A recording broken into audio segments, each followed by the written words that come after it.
Que Dios los bendiga, hermanos. Vamos a continuar con nuestra serie de estudios en el libro de Juan.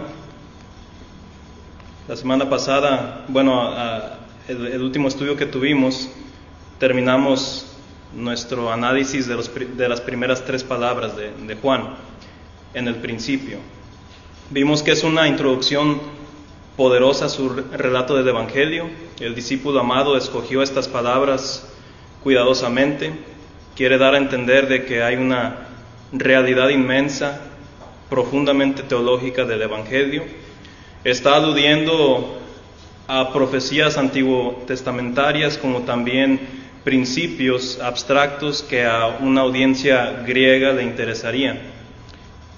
En el caso de profecías antiguotestamentarias, lo hemos cubierto en el estudio de Isaías 53, que la base de las buenas nuevas es que Dios iba a mandar a su Mesías a sufrir y morir por nosotros, que la base del Evangelio es el perdón de los pecados, y que las ramas, o más bien los efectos de este gran Evangelio, de este fundamento, que depende totalmente de la persona y obra de Cristo en su muerte, sepultura y resurrección, sería una realidad nueva para el creyente que ha decidido arrepentirse en virtud de lo que Cristo hizo por nosotros y creer y obedecer el Evangelio, y también una realidad para el mundo entero, pues en el Evangelio Dios tiene planes tanto para la persona quien se acerca a los pies de Cristo, o más bien que se postra a los pies de Cristo, y también para todo el cosmos. Verán, esta realidad a la que hablo son 4 hechos. La promesa de un nuevo reino, la promesa de un nuevo éxodo, la promesa de una nueva creación y la promesa también de un nuevo pacto. Estas son realidades que los apóstoles de nuestro Señor Jesucristo hablaron en sus epístolas, y lo hicieron increíblemente en los diferentes contextos de sus epístolas y cartas. Ya vimos un poco de los detalles de eso, pero decidimos explorar un poco más sobre esta realidad del Evangelio, el cual es una nueva creación, de que Dios, cuando creó los cielos y la tierra, lo tenemos que apreciar como un proyecto de Dios. Dios creó a Adán y Eva para que Adán y Eva fuera su presencia personal aquí en la tierra, de que Dios manifestaría su gloria, manifestaría su belleza, su santidad a través de seres humanos. Y es por eso que desde antes de la denominada caída de Adán y Eva, o del ser humano, es por eso que Dios ya les había mandado a que se reproduciesen. En Génesis 1:27 no iban a permanecer sin hijos. En otras palabras, Adán y Eva, Dios quería llenar la tierra de su santidad y de su presencia a través de su creación racional, a través de su creación personal de los seres humanos, quienes son las únicas criaturas en esta tierra y en todo el universo que son hechas a imagen y semejanza de Dios. Claro que se puede hacer la observación que los seres angelicales también están hechos a imagen y semejanza de Dios, pero se ha observado de que nosotros en muchas maneras somos más imagen y semejanza hacia Dios que los propios ángeles, y eso lo estoy guardando para un estudio en el futuro, porque eso le da una dignidad inmensa a nosotros como seres humanos. Por eso no se vale que nos consideremos a nosotros mismos como menos, porque Dios nos da un valor inmenso, tanto que Cristo Jesús, su Hijo unigénito, se hizo un ser humano como nosotros también. ¿Cuánto valor tiene el ser humano después de eso? El pecado entró y puso una pausa en lo que es en el diseño original de nuestro Dios. Puso una pausa, y si puedo utilizar la ilustración de un sistema de irrigación y tener tu propio jardín, cuando tenemos diferentes plantas y estamos alimentándolas con un sistema de riego, todo se reproduce bien, todo se ve bonito, todo lleva a cabo su propio fruto también en sus distintas maneras. Pero cuando algo sucede, cuando decidimos ponerle pausa al sistema de irrigación o sucede alguna rotura, empezamos a ver, y esto todos sabemos, que tales vegetación o tales frutos dejan de crecer, o empieza a agarrar plaga, o empieza a obtener ciertos resultados negativos, algo que va en contra de su propósito. Similarmente, en el principio, con Adán y Eva, vemos que es como si hubo una pausa del diseño original de nuestro Dios. Y esa pausa, como se ven en las plantas, cuando no reciben su nutrición o su agua apropiada, empieza a agarrar plaga, y es lo que sucedió con el ser humano. Empezó esta interrupción del diseño de Dios, se obtuvo lo que es la muerte, lo que es el sufrimiento, la enfermedad, la entropía, la decadencia, que no solamente afectó al ser humano, sino a toda la creación también. Eso es el mejor ejemplo que puedo utilizar en el momento. Cristo Jesús vino a este mundo y hizo lo que Adán y Eva, y por ende todos nosotros no pudimos, ser la perfecta presencia personal de nuestro Dios aquí en la tierra. Y al morir y resucitar por nosotros, específicamente su resurrección, volvió a catalizar este diseño original de nuestro Dios. Y antes de su muerte, dio la evidencia de esto al transformar el agua en vino, de convertir una sustancia a una sustancia mejor, de sanar a aquellos leprosos, de tener una enfermedad y darles una constitución nueva en su cuerpo, sanidad. Este proyecto ideal de nuestro Dios, de este diseño original de que Dios creó al ser humano para que el ser humano lo disfrute corporalmente y espiritualmente en un sentido eterno. Y Cristo resucitó corporalmente y espiritualmente para hacer evidencia de la recatalización del diseño original de Dios. Y Isaías lo introdujo como la nueva creación. Cristo es las primicias, dice el apóstol Pablo. Y a todo lo que voy con esto, es que esto es lo que Juan quiere que empezamos a asimilar cuando veamos las primeras tres palabras. Dice en el principio, porque hace eco la línea inicial de Génesis. Juan está diciendo, estoy introduciendo un Génesis aquí, estoy introduciendo un protoevangelio, estoy dándoles a entender de que la realidad del evangelio viene parte de esta promesa de una nueva creación, y que todos nosotros podemos ser partícipes de este diseño original de nuestro Dios, en ser partes de la nueva creación, primeramente siendo nuevas criaturas en Cristo Jesús, con nuestros pecados perdonados y con una vida reformada y restaurada para la gloria de nuestro Dios. Esto es lo que Juan quiere que empezamos a entender. También hay consideración griega aquí. Hay un dicho en la República de Platón de que no hay nada más importante que lo que es el principio. Entonces está capturando atención de los judíos, como también la atención de los griegos también, que para ellos no había nada más importante que el principio. Porque ellos entendieron, como lo vamos a ver en este estudio, de que si tú determinas o si tú entiendes el origen de todas las cosas, vas a entender mejor cómo debes de vivir tu vida, cómo debes de verte a ti mismo, cómo debes de pensar del Creador, cómo debes de pensar de la primera causa de todas las cosas. Esto es lo que Juan maravillosamente hace en tres palabras. Claro que quizá al instante uno, cuando lo lee por primera vez, no hace todas esas conexiones, pero llevamos años, queridos hermanos, estudiando en la Iglesia de Cristo, aprendiendo desde el Génesis hasta Apocalipsis, todas estas maravillosas enseñanzas de nuestro Dios. Y es por eso que podemos en estos jueves profundizar un poco más y ver cada día más esos detalles que quizá no habíamos visto antes. En este caso, que fue un libro también especialmente diseñado para los cristianos de ese entonces de seguro empezaron a hacer esas conexiones de estas antiguas profecías, como también los principios metafísicos de los griegos, pues la gran mayoría de los que se estaban convirtiendo cristianos en el segundo siglo eran griegos. En Hechos vemos que fue lo opuesto. La mayoría de los recién convertidos fueron judíos. La historia nos demuestra, y desde Hechos se ve, en Hechos 17, cuando Pablo empieza a predicar en Atenas y con otros griegos también, en ciertos festivales, etcétera. Empezamos a ver de que ya el pueblo judío, el judío ya no estaba tanto siendo persuadidos a obedecer el evangelio, más bien era lo contrario, de que los gentiles tal como se ve en el ministerio de Cristo, donde se acercaban con más fe los gentiles que los propios judíos, que los judíos pedían señales, como dice 1 Corintios 1, los griegos pedían sabiduría. En este caso, en la historia de la iglesia, fue menos judía y más griega. Hubo buenas consecuencias de esa y hubo otras malas también.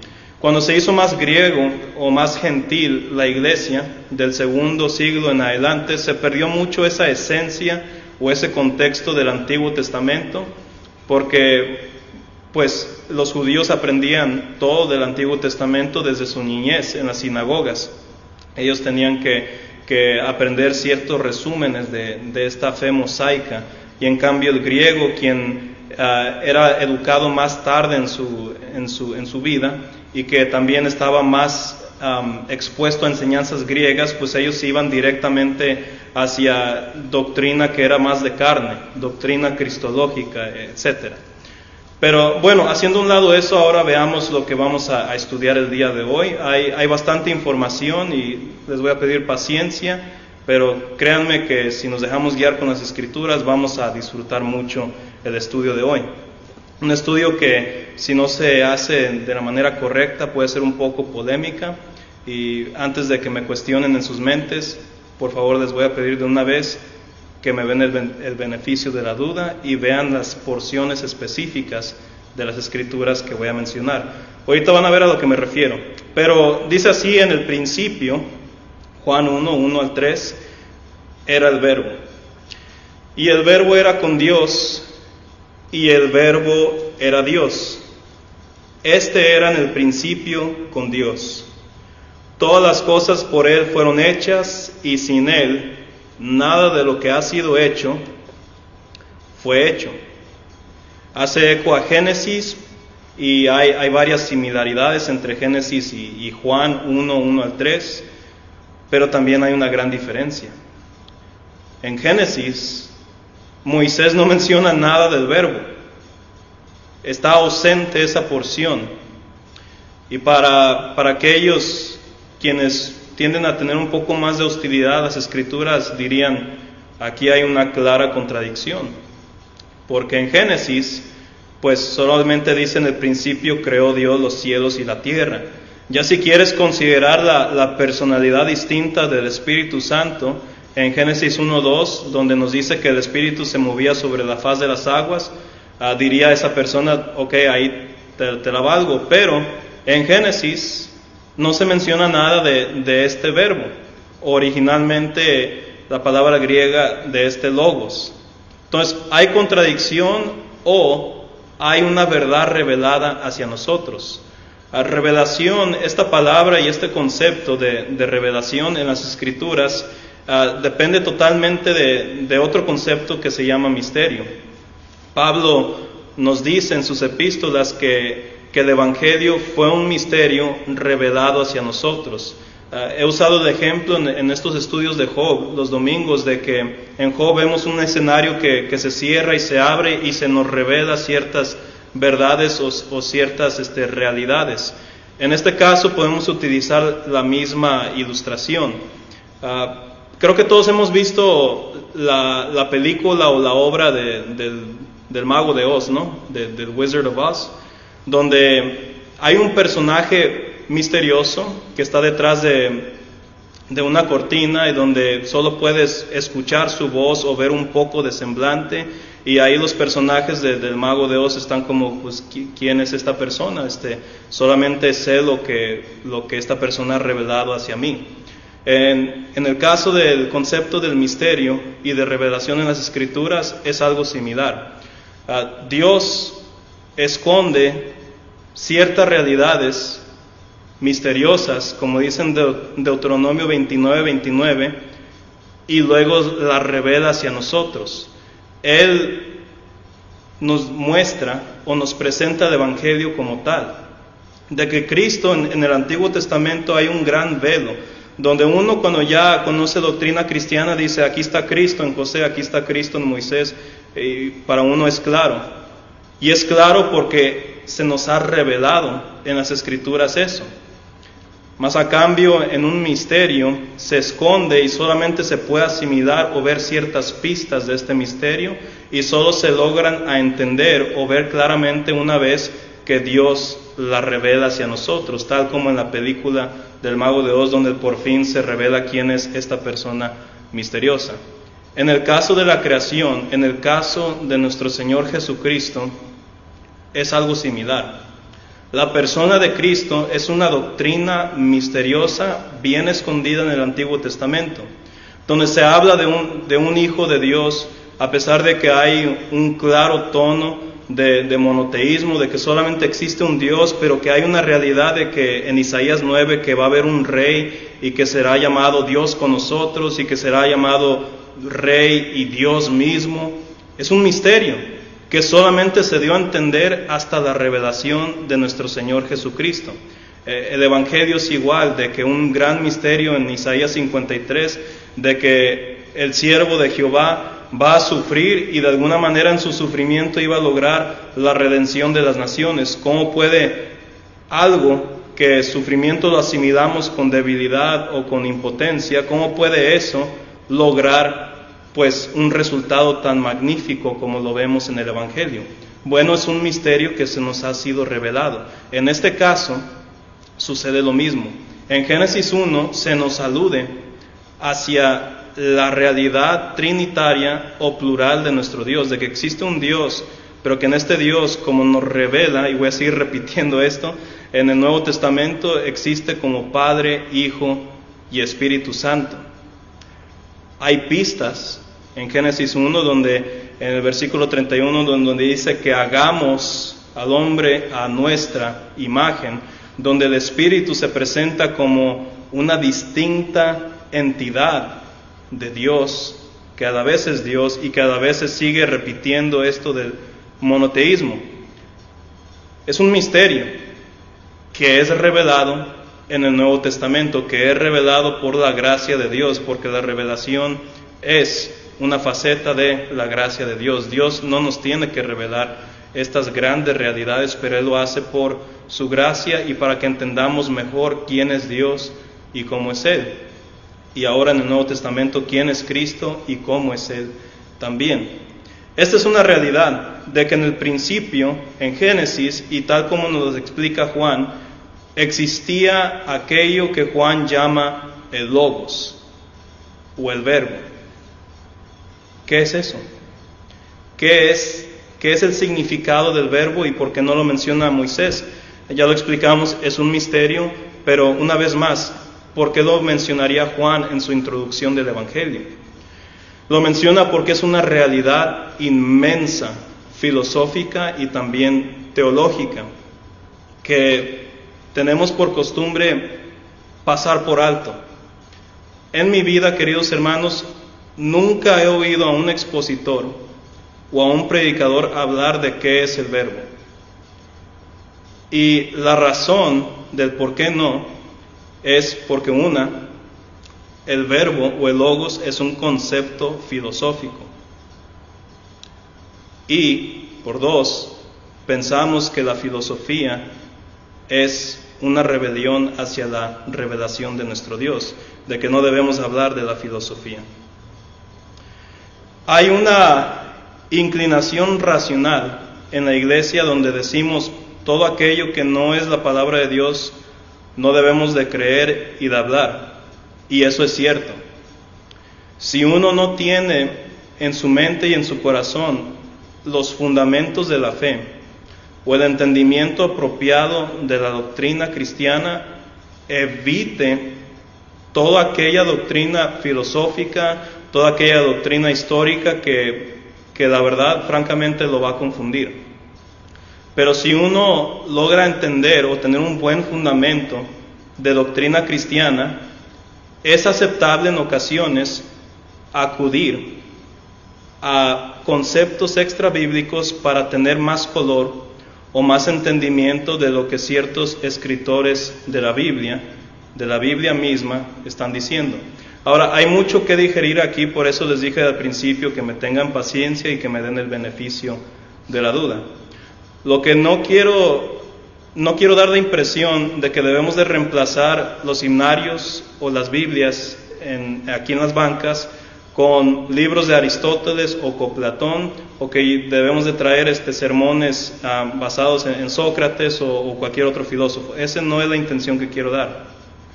Pero lo que sí quiero dar a entender es que cuando la Biblia habla de un concepto que es claramente filosófico, como lo es el verbo, es bueno en ocasiones acudir a comentario extra bíblico para tener un poco más de color de lo que significa.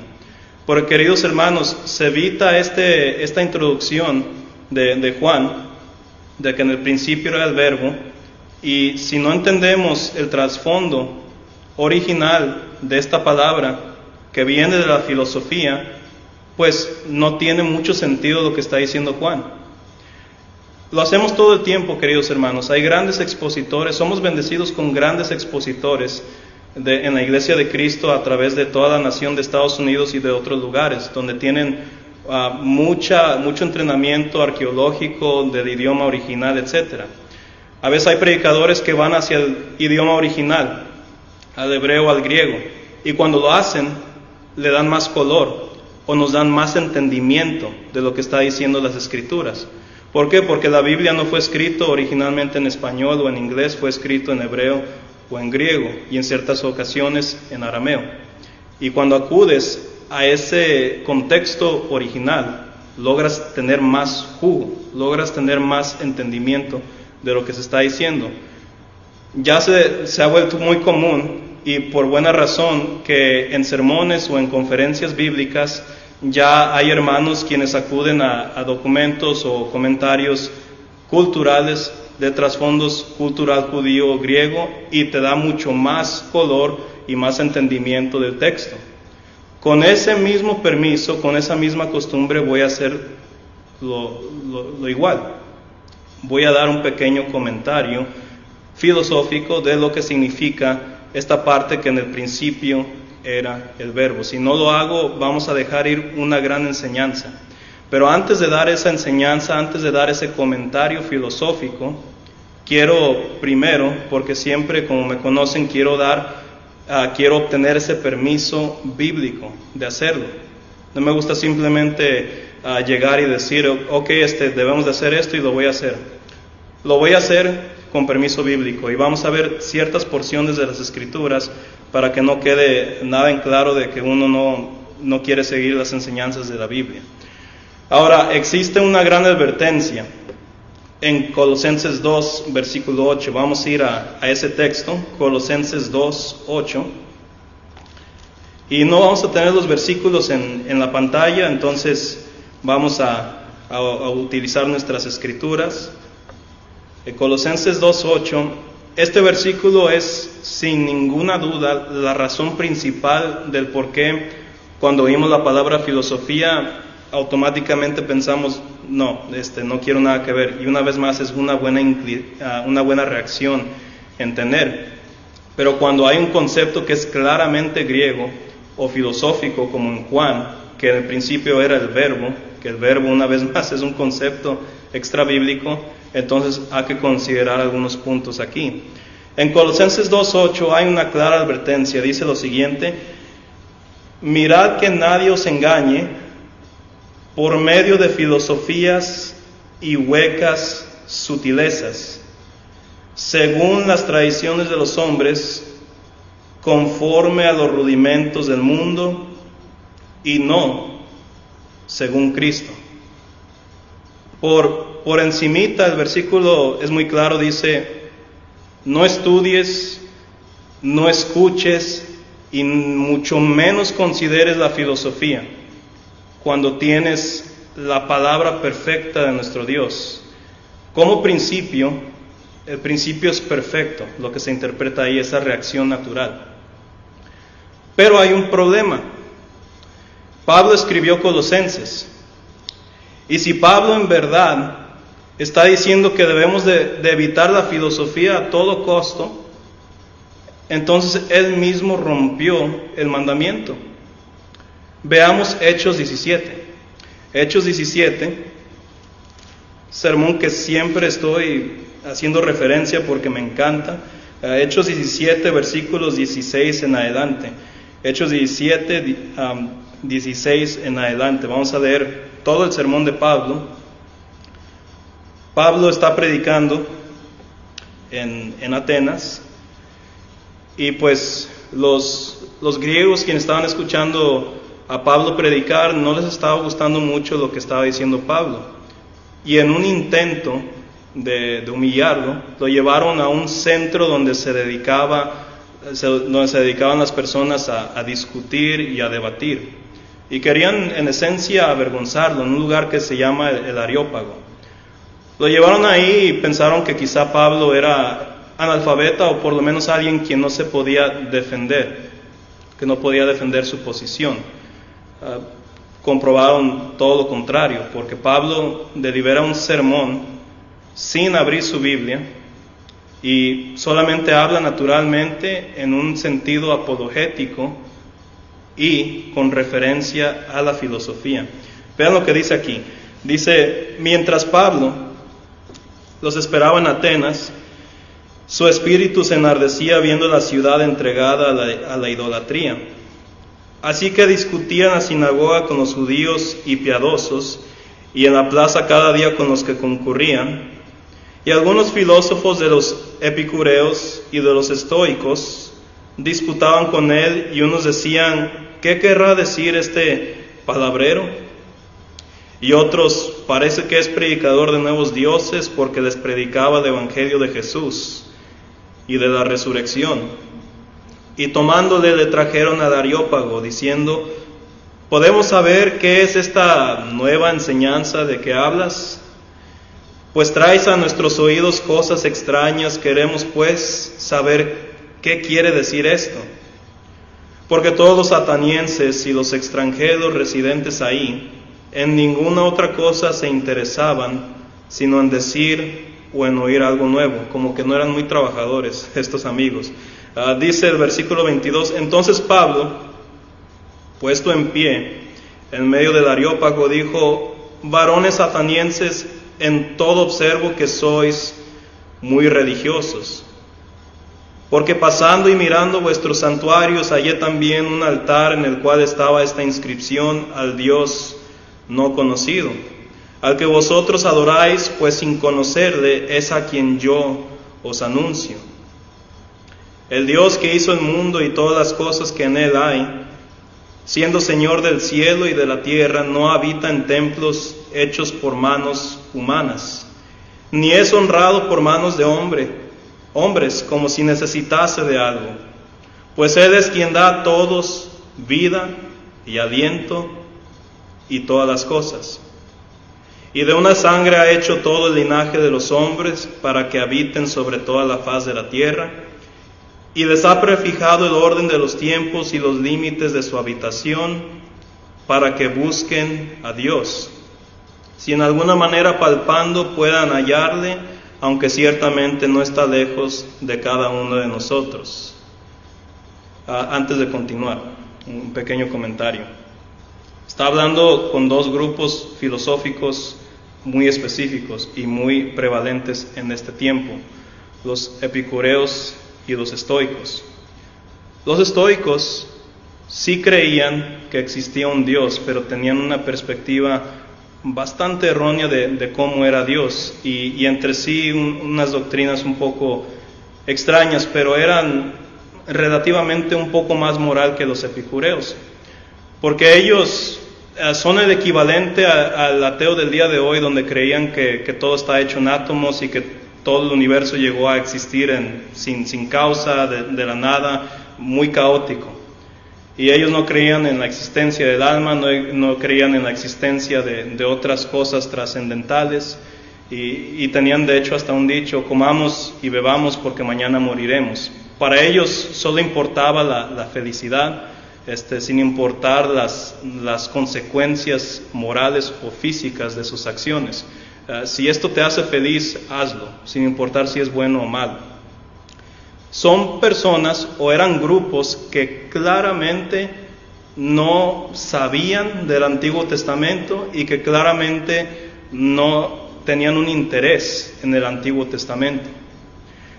Entonces, si hay personas así, cuando es en un contexto aquí apologético, hubiera tenido mucho sentido para Pablo ir con la Biblia y decirles: si leen conmigo a Salmos 19, veremos que en Salmos 19 que los cielos y la tierra cuentan de la gloria de Dios. O ¿por qué no vamos a Génesis? ¿Por qué no me acompañan en Génesis y veamos esto y lo otro? Claro que debemos de predicar y evangelizar con las Escrituras, pero a veces antes de eso, como Pablo bien entendió, a veces hay motivos apologéticos, de que tiene que haber algo entre medio para que así el diálogo pueda continuar y florecer. En este caso, Pablo está aludiendo a enseñanzas de la Biblia, del Antiguo Testamento, pero también a enseñanzas que ellos mismos habían creído en su vida, en su filosofía. Y luego fíjense lo que hace aquí, en versículo 28, dice: porque en Él vivimos y nos movemos y somos. Como algunos de vuestros propios poetas también han dicho, porque linaje suyo somos. Aquí citó el filósofo Arato. En vez de citar un salmo, un proverbio, a Moisés o a David, Pablo hace referencia a un personaje extrabíblico para dejar en claro algo que la misma filosofía y la Biblia iban a estar de acuerdo. El estándar aquí Pablo no lo está poniendo como la filosofía. Pablo está utilizando la filosofía para poder darle entendimiento o abrirle el entendimiento a estas personas a que consideren la doctrina del Evangelio. Juan está haciendo exactamente lo mismo. Juan, cuando dice en el principio era el verbo, él utiliza eso para abrir la plataforma de conversación o de consideración filosófica de la realidad cristológica, de que Cristo no solamente está presente en el Antiguo Testamento, Cristo está presente también en la filosofía correcta. Romanos 1:20. Veamos Romanos 1:20. Ahorita voy a dar un pequeño resumen de todo esto, casi llegamos a la conclusión. Todo estoy intentando respaldarlo todo con las Escrituras, les he pedido paciencia. Si hay algo que quizá no lo toman por completo, retengan lo bueno y desechen lo que quizá no quieran considerar, pero Romanos 1:20, si siguen considerando lo que se está presentando, Pablo, una vez más, el evangelizador de los gentiles, él fue el más adecuado para evangelizar a personas quienes no tenían ni idea del Antiguo Testamento y que estaba utilizando principios extra bíblicos para poder iniciar una conversación. Porque de hecho es el problema hoy en día con la evangelización. Es muy difícil evangelizar a alguien quien ni siquiera conoce, cree o ha leído las Escrituras. ¿Cómo puedes hacer eso? Lo haces por medio del ejemplo de Pablo. Tratas de encontrar algo entre en medio para que así pueda haber discusión. Pero bueno, ese es otro punto. Aquí Romanos 1:20, Pablo está diciendo algo muy importante aquí en nuestra discusión. Pablo está diciendo en Romanos 3 que los judíos están sin excusa ante un Dios santo y todopoderoso por su pecaminosidad. Pero luego, en este versículo, dice que los gentiles, aquellos quienes no eran parte del pueblo judío, aquellos quienes que no tenían familiaridad con las Escrituras o contacto con los profetas, él está diciendo que tampoco ellos tienen excusa, porque la existencia de Dios, porque la doctrina de Dios, aunque no se conoce perfectamente fuera de las Escrituras, puede por lo menos uno tener esa sensación o esa familiaridad, como Pablo luego explica en Hechos 17, de que hay suficiente información en el mundo y en el universo de que hay un creador, de que hay un gran diseñador para todas las cosas, de que hay un claro propósito en la existencia del propio ser humano. Romanos 1:20 dice: porque las cosas invisibles de Él, su eterno poder y deidad se hacen claramente visibles desde la creación del mundo, siendo entendidas por medio de las cosas hechas, de modo que no tienen excusa. No está hablando o no está haciendo referencia a los judíos, está haciendo referencia a los gentiles. Y está diciendo, no tienen excusa para vivir conforme como estaban viviendo. Porque uno vive conforme según el entendimiento que tienes de Dios. Si crees que Dios no existe, no hay consecuencias para tus acciones y puedes hacer lo que te plazca. Esa es la filosofía del ateísmo. Claro que si intentas hacer humanista o tratar de adherir al humanismo, aún así no hay verdades morales objetivas en tales creencias. Todo depende de tu concepto de Dios, y aún en las denominaciones, si creo que no es necesario creer o obedecer el Evangelio, claro, todo depende de cómo entiendas a nuestro Creador. En este caso, Dios ha revelado lo suficiente en el mundo y en tu propio ser para que sepas de su existencia.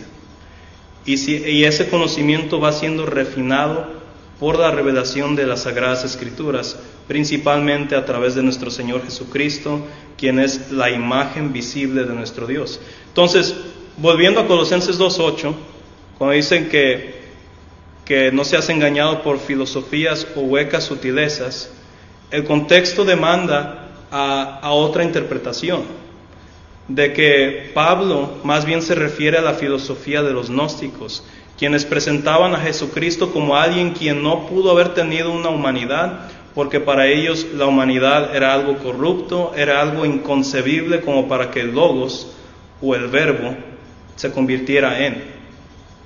Esa es la filosofía que condena Pablo. Pero cuando es necesario, o cuando se necesita evangelizar a alguien quien no cree en las Escrituras, tenemos el ejemplo de Pablo, o en este caso de Juan, donde dice, tenemos algo en común, ustedes filósofos y nosotros los cristianos. Creemos en el Logos, pero déjate doy una pequeña adicional descripción de este Logos, de que este Logos no es una fuerza impersonal, de que este Logos no es algo que caóticamente creó y se fue, o que es una fuerza sino más abstracta que no tiene ninguna cosa valiosa de qué hacer, sino este Logos que lo encontramos, dice Juan, en la filosofía y en unas porciones maravillosas del Antiguo Testamento.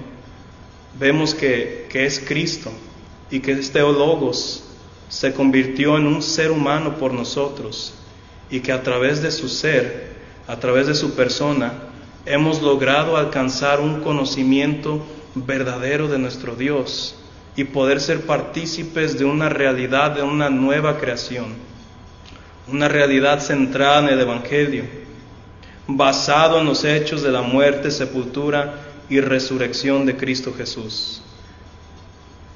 Y si no logramos entender esto, solamente hay dos opciones de acudir, porque el verbo hoy en día para nosotros es un principio gramático, y si ese es el verbo al que se refiere Juan, no tiene nada de sentido.